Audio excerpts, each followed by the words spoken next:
Hi, welcome to the Butler Buzz. I'm sitting here with David Cosgrove from the Butler Symphony. David, thanks so much for being here with us. Thanks for having me. So tell us about the Butler Symphony. How did you get involved? So I grew up in Maine, and the two biggest things in my life were music and football. I played viola and cello.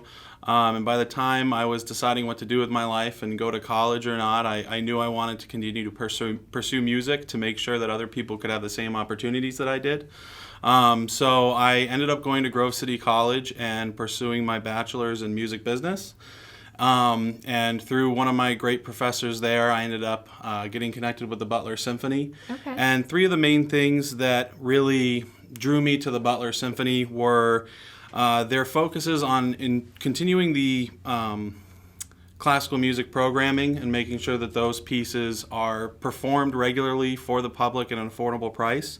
They understood the need for creative new programming to draw on a younger and different audience.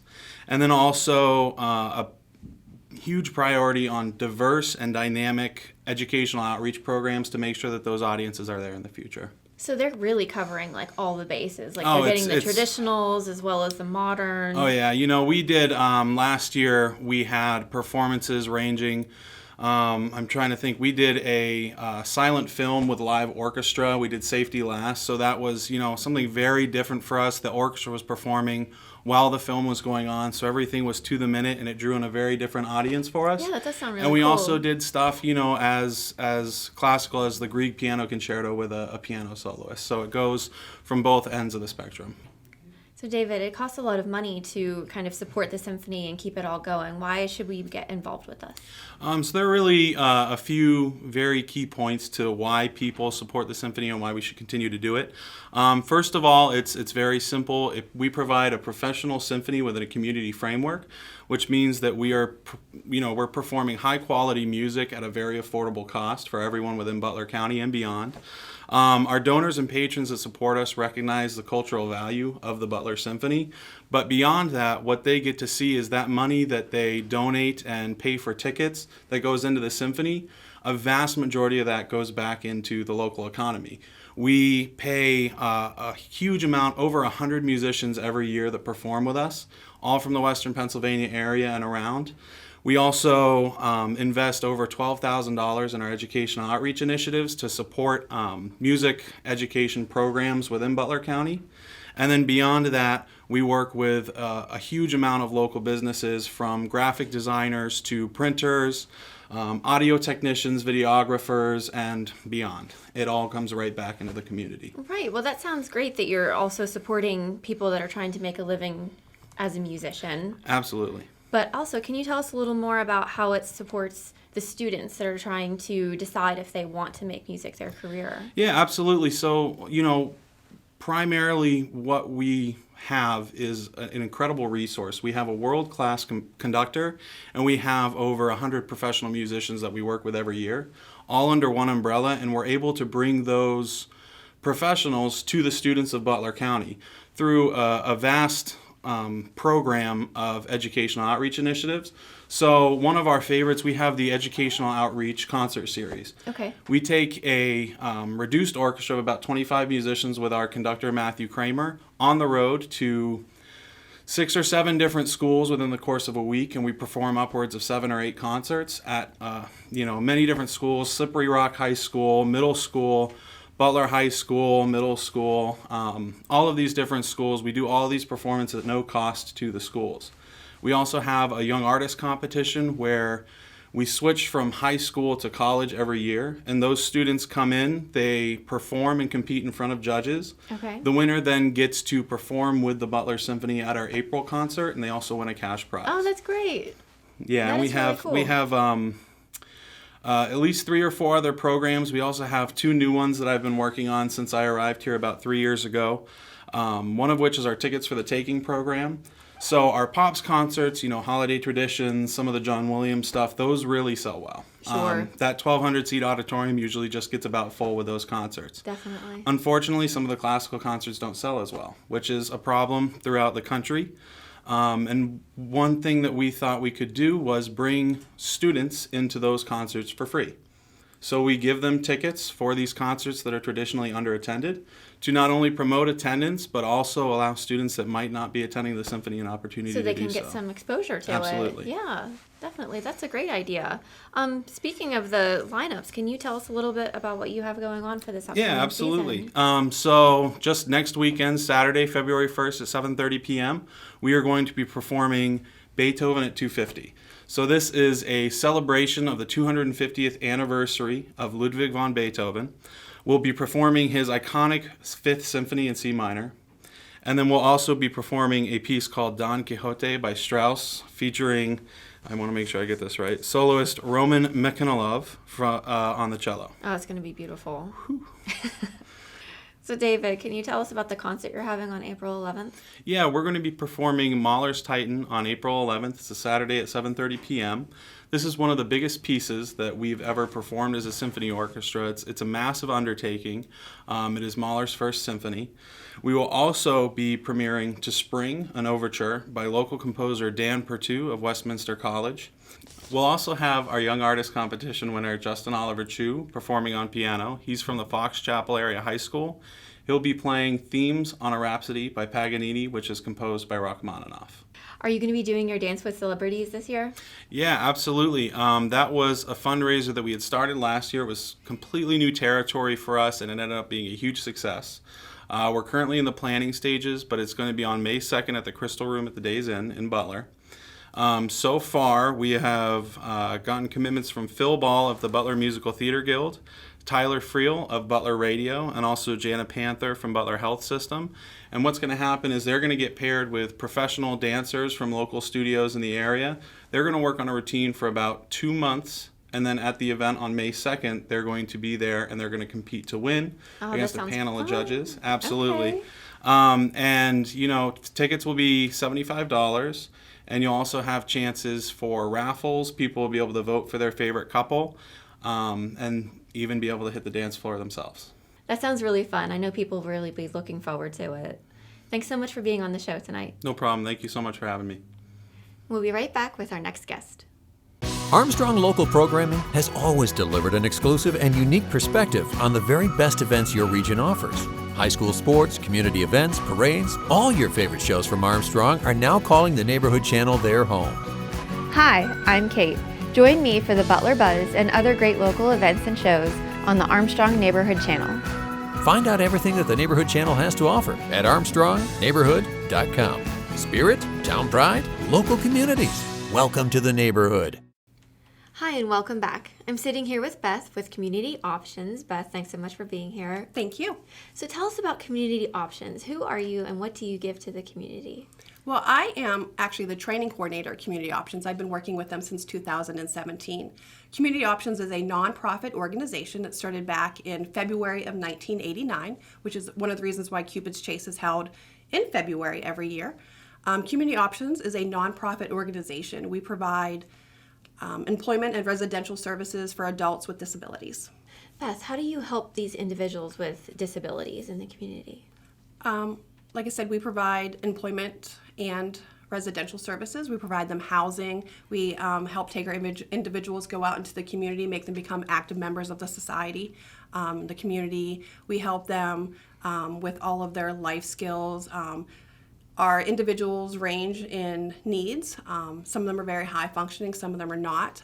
We help provide them with skills of cooking. So can you tell us about the need for Community Options? Like, how have you grown in the past few years? Back when I first started at Community Options back in 2017, we had 4 houses. And over that time, we now just opened up our 9th house and have a waiting list. We get calls all the time for people in need of our services. It's a growing field, and we're going to just keep growing more and more. Can you tell us some of the success stories that you've had with Community Options? Yes, well, we had one individual that lived in our house actually right down the road. He went on to now be able to live independently. He has a job. He took all the skills that he learned through Community Options and is now able to live on his own. So I hear you're having a nonprofit fundraiser. Can you tell us about that? Yes, Cupid's Chase is actually our main fundraiser for the year, plus we actually use it also to help raise awareness for Community Options. So it does 2 things. because we might not know about this for Correct. individuals. Okay. So tell us about Cupid's Chase. Cupid's Chase is a 5K. You don't actually have to even be a runner. We have people that, are runners, joggers. We have people that just walk it. We have people that actually are just virtual participants, don't actually even have to leave your house. That's a good option. It's a really great event. At the event, we do have entertainment there. We also do like a Chinese auction, 50-50. A lot of our individuals and their family actually participate in the event also. It's a really great time. Beth, how much does it cost to participate in Cupid's Chase? Right now, it's $35. It will go up on race day. And that includes a t-shirt. You get a red t-shirt if you are unavailable, a white t-shirt if you are available. It also helps playing with the Valentine's Day feel a little bit. If you're single, you can look for someone with a white t-shirt. And you also get a Community Options Cupid's Chase bag. So Beth, how would we find out more about Cupid's Chase and how we could participate? You can go to cupidschase.org, or you can also go on to our company website, which is comop.org, and there is a Cupid's Chase tab on that. Beth, thanks so much for being here tonight. Thank you very much for having me. Thanks so much, and we'll be right back with our next guest. Dude, what is up with your house? Oh, it's cool. My parents just got Zoom. Zoom now includes enhanced Wi-Fi to give you even better coverage throughout your whole home while providing real-time protection against cyber threats. Plus complete control from anywhere with the Plume app. Coverage for every device, security for everyone, control for you. Zoom from Armstrong. Always connected. Hi, I'm sitting here with Deneen from Armstrong's Breaking Bread initiative. Deneen, thanks so much for being here today. I'm so happy to be here to talk to you about this. So this is pretty exciting. This is Armstrong's way of giving back through food donations. Yes. So Armstrong Breaking Bread is Armstrong's initiative to feed the hungry that are in our communities. And, we all live and work in the same areas that Armstrong serves. Our employees work here, and our neighbors, some of them are going hungry, and nobody realizes. And we might not know it. That's right. And so Armstrong came up with this initiative. Actually, it's the 10th anniversary of Breaking Bread. It was started in 2010, and we will be celebrating our 10th anniversary, and we just could never have done this without the support of the community and how they give. Can you tell us a little bit more about Breaking Bread? So what we do with Armstrong is we collect food at all of our local offices. And that's probably the biggest, most visible thing that we do. So any local Armstrong office that you go into, you'll always see a shopping cart there. And you can bring your non-perishable food items into that office. Now, Armstrong has collected, just last year, we collected $13,000 for food banks. And 55,000 pounds of food, and that was just in the year. That's amazing. So we just collect the food through our offices, and we also collect them at events. If you're ever at an event out in the community, you'll see Armstrong at many events. Coming up, for instance, is Men Who Cook in February. Right. We will be at that. Okay. They'll be collecting food for St. Vincent de Paul at that. If you see us at the farm show, the fairground, you can always bring a donation, drop it off at the tent, and we'll make sure that it gets to the local food banks. And we take all the food that's brought into our offices and we donate it to the local food bank. Sometimes it's to Butler County Food Bank here in Butler. And then they distribute it to smaller food banks for people who need them. Okay. So 200 food pantries we've supported through Armstrong's Breaking Bread. And I should point out that this is not just in Butler, it is in all of our Armstrong territories. So everywhere So different they're counties collecting. as well. Yes, different counties, even different states, we're doing this. Wow, that's great. Yeah. And is this like a year-round thing? You It can is. Anytime? All the time. You can come in any time and donate your food. We do this year round. We do put a push on it sometimes in September, which is we call it Avenge Hunger. And that started because we did an event here in Butler once with the movie The Avengers. Okay. The Starlight Drive-In was nice enough to offer to support this event. And we collected food at that for the hungry in the community. And so then Armstrong kind of took that on and said, hey, every September, we're going to do Avenge Hunger. And so all the offices now do an Avenge Hunger drive. So there's more focus on it sometimes, because that's when World Hunger, they take they pay attention to that during the month of September. So it raises more awareness right. for it. And so we sort of went in with that time, and that's just, but all year round we have different events, and we also support events that other people do in our community. For instance, the post office has Stamp Out Hunger in May. Okay. And so Armstrong tries to promote that and tell people to donate to that as well. You're all helping each other out. Yes. And donations is one thing, Katie, but the other thing that we really try to encourage is volunteering. And volunteering is just an important thing. You know, it's hard to get people to volunteer. I kind of equate it with going to the gym. You know, you don't want to go to the gym, and you just don't want to go there. You know you have to go there. But you go to the gym, and after you're there, you feel great, and you feel good about yourself. And it's kind of the same with volunteering. You're like, oh, I really don't want to go there. But then you go there, and you're so glad. You make the time to do it, and you're happy that you did it. And visiting with the people in these places, I mean, almost every community has churches or pantries that serve meals, usually one a night. If you look in your neighborhoods, you'll see these pantries and places that are serving meals. Volunteer there. Ask your food bank if you can help. You know, sometimes they're packing boxes for senior centers or things like that. Right. So there's just... And they do need a lot of hands to get this all accomplished. Yes. And like I know the girls at the Butler County Food Bank will say some of the things they've done, they'll do just 2 of them by themselves. Well, if you can bring just 4 more hands in, think how much more you can accomplish trying to raise this food. And you know, people who are hungry in your neighborhoods, a lot of people out here say like, you know, well, I wish they would go get a job or try harder, but that's not the case anymore. There are a lot of people who are just challenged with getting food. Maybe they've had an illness in the family, or they've had a loss of one income. So, you know, I think it's just important that we help each other, because you just never know when you might need help also. It can be really hard to make ends meet sometimes. That's right. Right. So you have that go-between there that you know you can fall back on. Yeah. That is really helpful. Yeah. So I hope that people will bring their food into our local offices, and, you know, it's just... You know, you can't do a lot, but everybody can do a little. Deneen, thanks so much for being here with us tonight. It was a pleasure to talk to you. Thank you for having me. We'll see you next time on the Butler Buzz.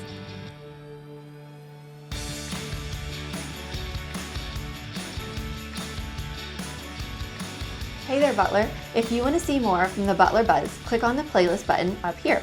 To see other Armstrong local programming shows, you can click the subscribe button down here. I suggest you do both. Thanks for watching. We'll see you next time.